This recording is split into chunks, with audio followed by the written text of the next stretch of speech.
Bueno, les voy a hablar de bichectomía. Algunos saben que yo me formé con el doctor Margaride en el hospital italiano, hacíamos mucho cráneo maxilofacial y dentro de eso yo me quedé con algunos ítems, uno de ellos es la bichectomía. Primero, como siempre, he hablado de los conceptos anatómicos. La bola grasa de Bichat es una masa grasa simple, lobulada, cubierta en una fibra, cápsula fibrosa. Esto es importante, van a ver cómo es uno de los ítems quirúrgicos a tener en cuenta, esta fina cápsula fibrosa. Tiene 4 extensiones, bucal, pterigoidea, pterigopalatina y temporal. La que nos interesa a nosotros es la bucal, solamente pongan atención en esa. Tiene una posición de relación anterior con el músculo macetero y su cápsula está en contacto con la fibra del músculo buchinador. Otro ítem quirúrgico para tener en cuenta y se lo voy a mostrar más adelante. La extensión bucal se encuentra superficialmente dentro de la mejilla, es parcialmente responsable de su entorno y el volumen aproximado es de 5 mililitros. El pulpejo del dedo gordo, eso es más o menos tienen que buscar ustedes para poder resecar. ¿Cuál es la paciente ideal para hacer una bichectomía? Bueno, aquella paciente con mejillas gordas y que no tenga un cuerpo gordo. Van a ver que hay pacientes que tienen real indicación, donde tienen una especie de obesidad localizada a nivel facial. Entonces el aspecto es convexo, cara redonda. Pacientes que se han sometido a una cirugía ortognática, por ejemplo, para hacer una reducción en angle 3, y este procedimiento puede comprimir los tejidos y hacer que la cara quede mucho más ancha. Otra indicación para poder hacer este procedimiento. Quienes pacientes no son malos candidatos, a los cuales no hay que hacerlo. Un BMI por debajo de 30, esta paciente, por ejemplo, que ya es delgada de por sí, si ustedes le sacan la bola grasa de Bichat, le da un aspecto cadavérico. Evitar este tipo de pacientes. Perdón, estoy hablando de BMI mayor a 30, es el paciente obeso, perdón. Esta paciente que estamos viendo acá es un BMI menor a 18, que es un paciente muy delgado y ustedes darían un aspecto cadavérico. El paciente obeso mayor de 30 de BMI, no lo hagan porque no van a resolver el cuadro en sí, va a seguir siendo una cara redonda porque el paciente es obeso. Y cuando tiene expectativas sobrevaloradas, o sea, cuando pretende que este procedimiento les cambie demasiado el aspecto facial, esto no es tan así, entonces también evítenlo. Nosotros, ¿cuál es nuestro objetivo quirúrgico? Esto, cambiar caras redondas por caras triangulares, ni más ni menos.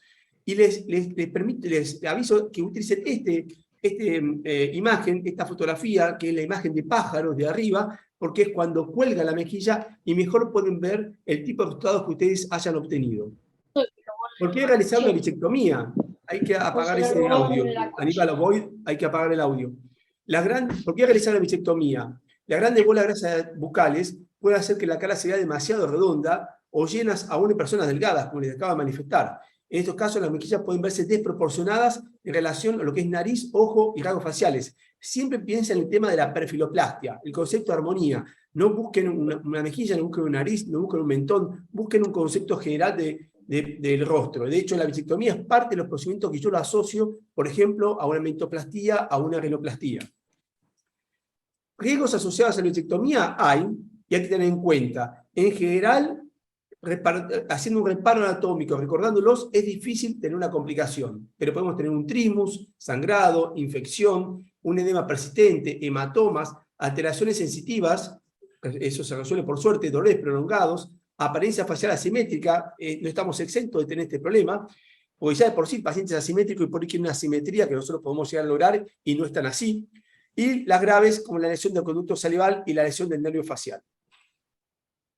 La bola grasa de Bichat, ustedes se fijan acá en esta tomografía axial computada, está anterior al macetero. Entonces, ese es nuestro primer reparo anatómico. Busquen el músculo macetero, que tiene fibras verticales, fibras musculares en forma vertical, y si ustedes van a encontrarla, siempre la bola de Bichat está por delante del mismo. Y la dirección de la tijera tiene que ser hacia atrás y hacia arriba, en esta dirección como ven acá en esta flecha. ¿Por qué? Para evitar a una lesión o del paquete vascular facial o peor aún así del conducto parotidio. Entonces, salival parotidio. Por lo tanto, es hacia arriba y hacia atrás.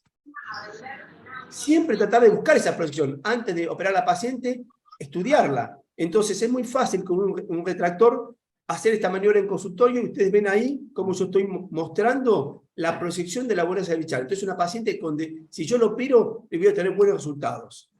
Y obviamente también lo hago en consultorio y trato de identificar el conducto salival parotidio. ¿Por qué? Porque a veces es un ducto, perfecto, como ustedes pueden ver acá en la imagen, a veces es un tubérculo que esconde el ducto por debajo del mismo. Entonces, cuando esa maniobra no es tan fácil de evidenciar, lo que yo hago es aprieto la parótida y trato que salga saliva para poder identificarlo mucho mejor. Lo hago en el consultorio y lo vuelvo a hacer en quirófano para no tener ningún margen de duda. Y este símbolo del beso me encanta hacerlo porque yo le doy una impresión a la paciente de qué es lo que yo puedo obtener. ¿Cómo puedo pasar de esa cara redonda a esa cara triangular? Ni más ni menos. Si ese paciente le satisface, vamos a la cirugía. Si la paciente no le satisface, no es candidata al procedimiento. Acá a ver la cirugía paso a paso. Entonces, primero hacemos una infiltración. La infiltración idealmente es tumescente. ¿Por qué? Porque eso hace que la bola de Araya Villar se me proyecta sobre el músculo buccinador y es mucho más fácil el procedimiento. Hacemos una incisión con bisturí de apenas 1,5 cm a 2. Las fibras del buccinador son horizontales, o sea, son exactamente perpendiculares al eje de la fibra del músculo macetero. Y lo importante de la maniobra es que yo divulsiono. Lo único que corto es con el bisturí. Luego son todas maniobras de divulsión, ya sea con tijera o con Metzenbaum.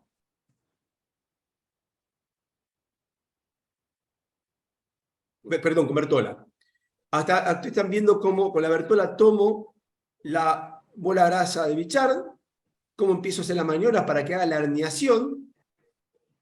Ideal si puede identificar el eje vascular, porque hay que hacer cauterización del mismo, si no, aunque sea cauterice en la base. Voy a avanzar para hacerlo más prolijo y más rápido. Ahí está la herniación de la bola grasa de Bichard. Sigo divulsionando para permitir que salga en su totalidad.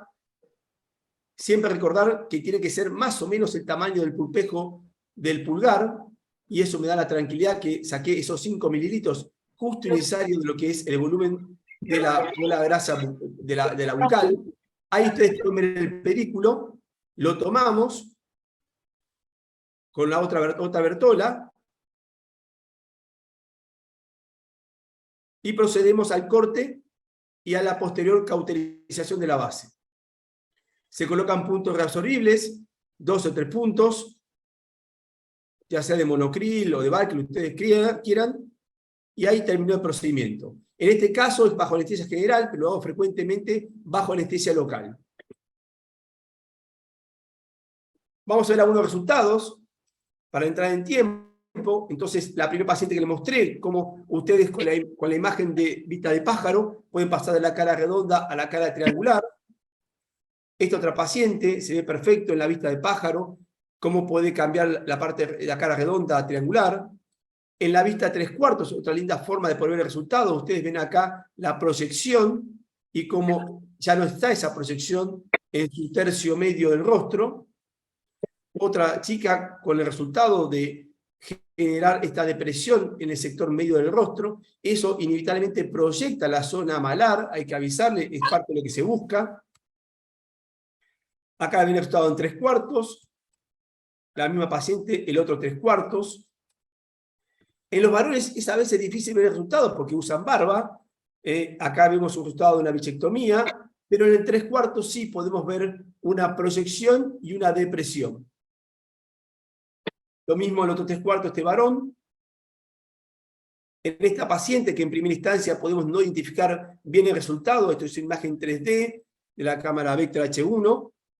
Cuando la ponemos en esta imagen lateralizada y vista de pájaro, podemos ver cómo acá hay una gran proyección y acá disminuyó su proyección.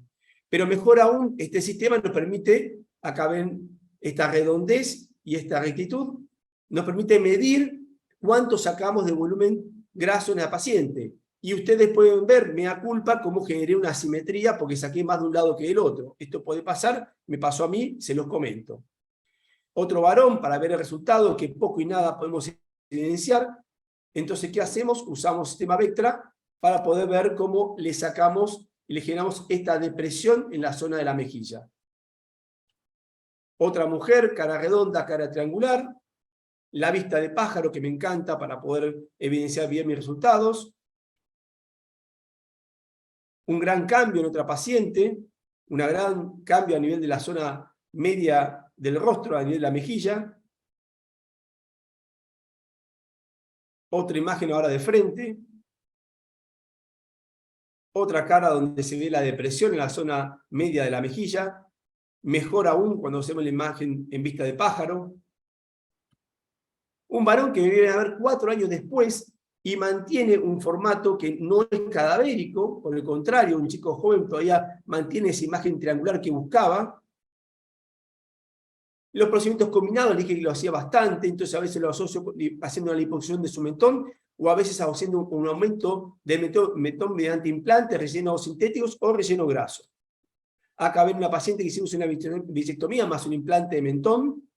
Este es el frente, ustedes pueden ver la depresión perfecta en la zona media y la proyección del mentón. Vamos a ver otra proyección. La vista de pájaro se ve perfectamente como aumentamos el mentón y se logra la depresión en la zona de la mejilla. La depresión acá de vuelta, la proyección del mentón y la imagen de la Vectra H1 que da perfectamente cómo hay depresión en la zona media y cómo hay proyección del mentón. Una de las pacientes que mostré como ejemplo de cara redonda, para que vean cómo logramos un resultado armonioso, generando la depresión en la zona media y la liposucción de la papada. Acá ven la papada, acá no ven la papada. Acá ven la cara redonda, acá ven la depresión en la zona media. Lo mismo en el otro 3/4. Un gran cambio en esta paciente que en realidad se evidencia mucho más por la liposucción de su mentón, pero le hicimos las dos cosas, bichectomía más lipo de su mentón, y acá ven el gran cambio obtenido en este rostro. La vista con bajando el mentón para poder ver cómo se proyectaba la papada y cómo desapareció la papada.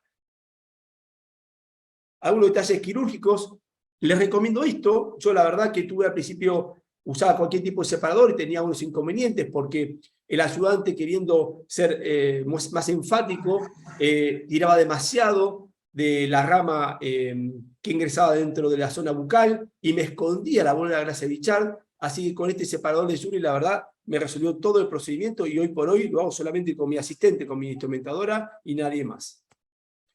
Le dije que iba a hacer unos reparos anatómicos que me parecían importantes. Entonces, miren, las fibras musculares del buchinador son horizontales. Las fibras musculares del macetero son verticales. Por lo tanto, cuando ustedes divulsionan, ven fibras de tipo horizontal, adelante.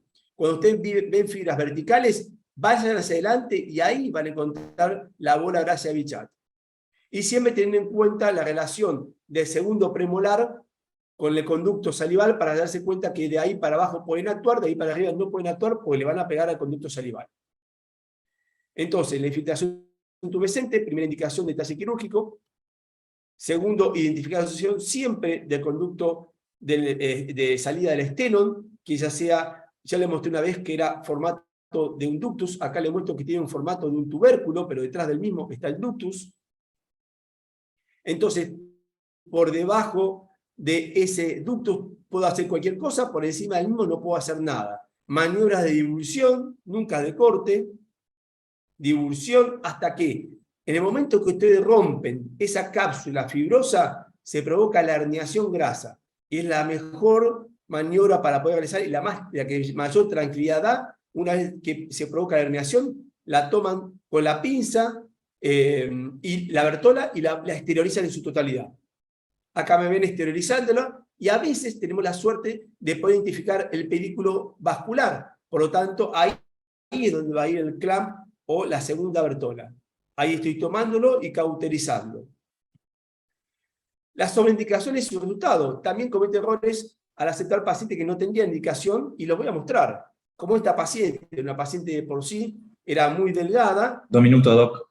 Perfecto, gracias, entro en tiempo. Fíjense cómo le generé una gran depresión en la zona de la mejilla y además le inyecté grasa malar. Entonces obtuve mayor imagen cadavérica. Ven acá la proyección en la zona del tercio superior y cómo hay una depresión en el tercio medio y más aún con la imagen de pájaro. Por lo tanto, me da culpa, es importante también aprender los errores de otras personas, este es mi error. Y acá ustedes ven la gran proyección malar que le generé y la depresión que le generé en la zona de donde estaba la bola de Bichard. Si ustedes hacen una búsqueda van a encontrar que solamente en los últimos 4 años hay 8 trabajos de bichectomía, o sea, todavía hay mucho más para explorar de este procedimiento. Traigo a colación que el primer trabajo que encontré ya de 1991 es del famoso Mendelssohn, él ya había, pero Matarazzo, él había publicado ya un trabajo presentando esto como una novedad. Y la pregunta que me hizo una persona muy con todos nosotros, y yo puedo revertir una bichectomía. Esta persona fue Steven Cohen, que me escuchó la charla de bichectomía en IMCAS Américas el año pasado, y me preguntó, ¿podemos revertir la bichectomía? En realidad una pregunta retórica, porque él, sin hacer la bichectomía, pero él rellenando grasa durante el procedimiento de lifting, me dije que podemos actuar de la misma forma. O sea, yo puedo inyectar grasa en la zona donde estaba la bola de semechar si el paciente se arrepiente después del mismo. Todavía no tuve la posibilidad de eso, acá tiene el trabajo de Steven Cohen, si lo quieren leer, pero sí tuve un paciente con una presión similar a la bichectomía, a la cual le inyecté grasa, y ustedes pueden ver aquí cómo lo resolví. Entonces, sí, es reversible, ojalá pueda mostrarles más adelante un caso de bichectomía donde lo haya realizado. Y acá ven en la imagen de Vectra H1 cómo rellené la zona media del rostro. Entonces, mis complicaciones, he tenido una lesión vascular, he tenido un sangrado hematoma, he tenido que abandonar el procedimiento, sí, si llega a tiempo a las preguntas, les voy a contar cómo lo realicé y cómo lo resolví. Tuve asimetrías en la resección, por suerte nunca tuve lesión del ducto salival, y sí tuve abandono del procedimiento ante dificultad anatómica. Entonces van mis mensajes y recomendaciones. Procedimiento fácil y seguro, siempre y cuando tengan en mente la estructura anatómica. Fundamental la relación de la salida del ductus con el segundo molar superior. Es un procedimiento único o combinado. Fíjense cómo yo les mostré cómo lo combino tanto con lipo como implantes de mentón. Evitar los extremos de IMC. La paciente muy gordita, por más que le hagamos bichectomía, no va a ver los resultados y va a estar disconforme. Y la paciente de muy bajo IMC, o sea, paciente muy delgada, le van a dar imagen cadavérica, como le mostré a la paciente, la cual equivoqué la indicación. Entonces, evitar complicaciones, anterior anatómica, abortar el procedimiento. Este soy yo, junto a Steven Cohen, en una reunión del INCAS.